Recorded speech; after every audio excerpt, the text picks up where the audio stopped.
सब प्रकार से सोचनीय होते हैं। और महाराज निज तन पोषक, केवल अपने तन को पोषक अर्थात अपने तन का पालन पोषण होता रहे, बस मेरा पेट भरता रहे, दूसरे जाए भाड़ में, दूसरे से कोई मतलब नहीं। मेरा परिवार और मेरा तो पालन होता रहे, लेकिन दूसरे का हमें कोई चिंता नहीं है। और जो निर्दयी व्यक्ति होता है, जो किसी पर दया नहीं दिखा सकता, ऐसा व्यक्ति सोचनीय होता है। और सब प्रकार से सोचनीय कौन है? जो न छाण छल हर जन।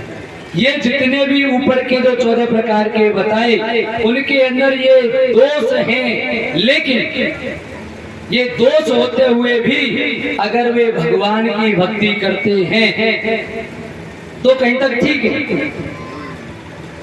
फिर भी ठीक है कहीं तक। लेकिन तब जब वो भगवान की भक्ति करते हैं। लेकिन ऐसा व्यक्ति तो सब प्रकार से सोचनीय है, जो कि छल को छोड़ता नहीं। छल कपट करना, और जो छल कपट करेगा तो निश्चित दूसरों के लिए बुराई सोचेगा, अच्छा सोचेगा ही नहीं ऐसा व्यक्ति। और ऊपर से हरि जन, जो हरि का जन नहीं है, हरि कहते हैं भगवान को, जो भगवान के चरणों में जिसका अनुराग नहीं है, जो भगवान श्री रामचंद्र लक्ष्मण और जानकी जी के चरणों में जिसका बिल्कुल भी प्रीत नहीं है, ऐसा व्यक्ति सब प्रकार से सोचनीय है। और हे भरत जी, आपके पिता ने तो आपको राजा का पद दिया है, आप उनके वचनों को अब सत्य करिए, आप इस राज्य के राजा बनिए और आप उनकी आज्ञा का पालन करके सब प्रकार से आपके लिए भला होगा। आप यहाँ के युवराज, अगर राजा रहते तो युवराज, अब तो राजा ही बनना सीधे।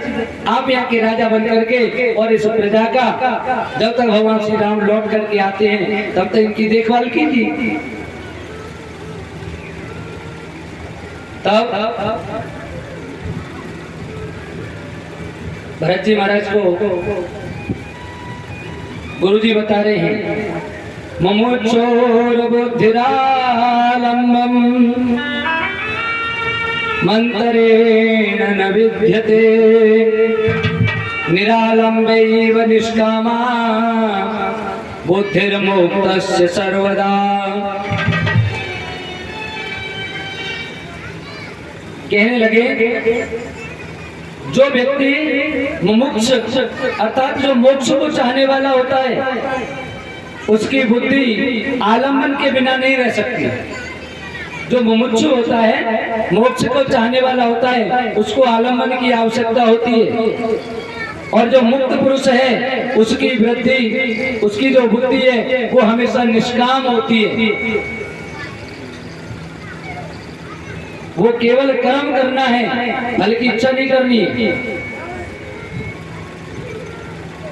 और कहने लगे कि ऐसा व्यक्ति जो सर्वदा निष्काम रूप से कार्य करता है, कर्म करता है, वो किसी भी कर्म में लगे रहते हुए भी निष्काम है, अर्थात उनको इस प्रकार का कोई लालच नहीं है कि हम जिस काम को कर रहे हैं उसका लाभ हमको कुछ मिलना चाहिए। उनका जीवन वास्तव में मोक्ष की तरह से, मोक्ष की ओर जाने वाला जीवन। और कहने लगे, परशुराम पे तो आज्ञा राखे, परशुराम पे तो आज्ञा राखे, हमारी माँ को लोक सब सागे, हमारी माँ को लोक सब सागे।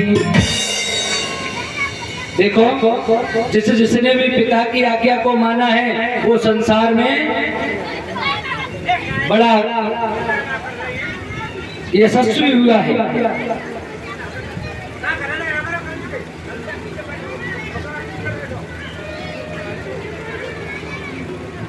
जिस प्रकार से भगवान परशुराम ने अपने पिता की आज्ञा को रखा और अपनी मां का शीश काट दिया, और जजाति के पुत्र ने अपने यौवन को, महाराज ययाति के पुत्र ने अपने यौवन को अपने पिता को दान में दे दिया था। उन्होंने भी पिता का मान रखा, तो इस संसार में उनका अपयश नहीं हुआ बल्कि यश बढ़ा है। इसलिए आप भी अपने पिता की आज्ञा को पालन करके और आप भी अपने यश को बढ़ाएं।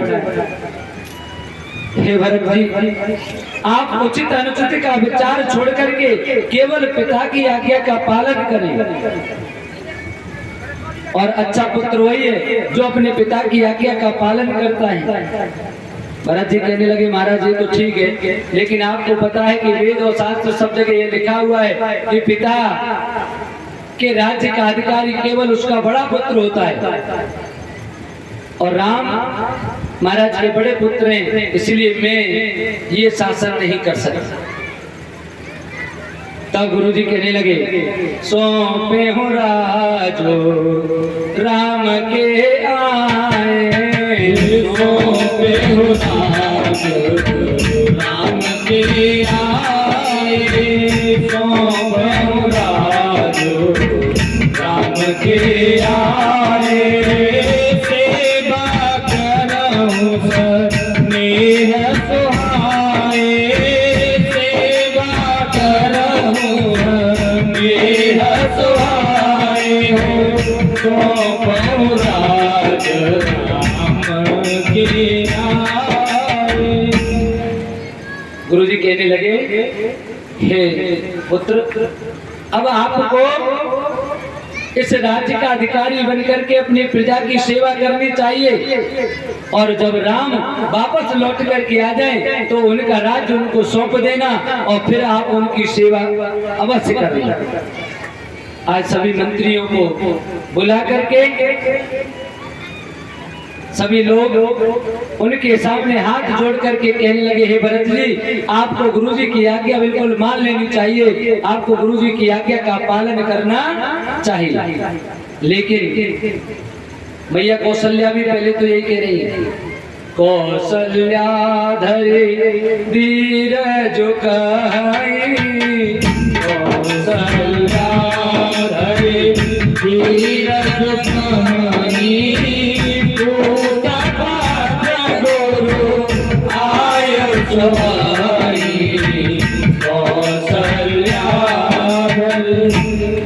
माता कौशल्या कहने लगी हे पुत्र, तुम्हारे लिए गुरु की आज्ञा को मानना ही सबसे हितकर है।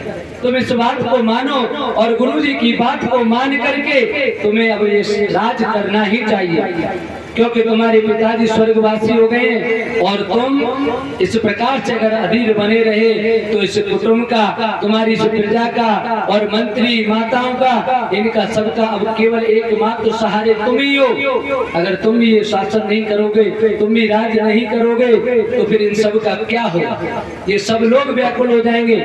और जब भरत जी ने ऐसी बात सुनी, एकदम से व्याकुल हो गए और नेत्रों से उनके अश्रुधारा बहने लगी। भरत जी दोनों हाथ जोड़ करके सरल से सरल और मीठी वाणी में कहने लगे, सभी सभासदों को उत्तर देने लगे, श्रूयतां धर्म सर्वस्वं श्रुत्वा चैवावधायताम् आत्मनः प्रतिकूलानि परेशान समाचरेत्।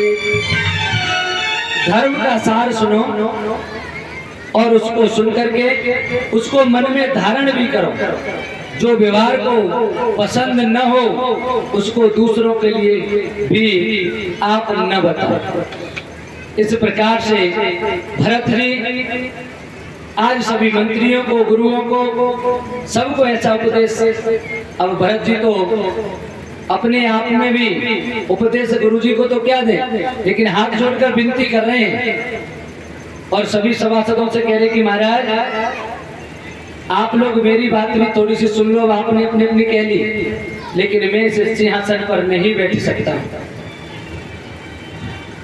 और कह रहे हैं, मोहे उपदेशो दीन गुरुनी का, मोहे उपदेशो दीन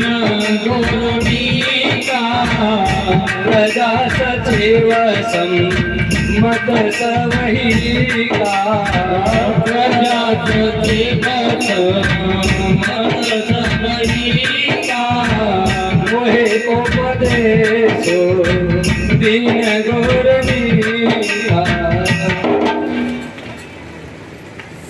गुरु जी ने मुझको बड़ा ही अच्छा उपदेश दिया है। सब प्रजा, पूरे सचिव, सब लोगों के मन की बात कही है, लेकिन ये मेरे मन की बात नहीं है महाराज, इसलिए मैं तो इस सिंहासन पर नहीं बैठ सकता हूँ।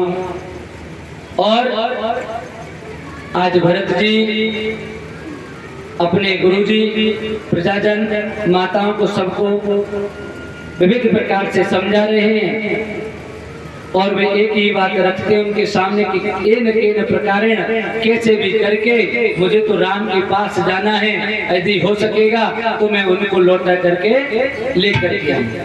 कल हम भरत जी को भगवान श्री राम से मिलाप के लिए लेकर के चलेंगे और रास्ते में उनके द्वारा किए हुए अन्य कार्यों को भी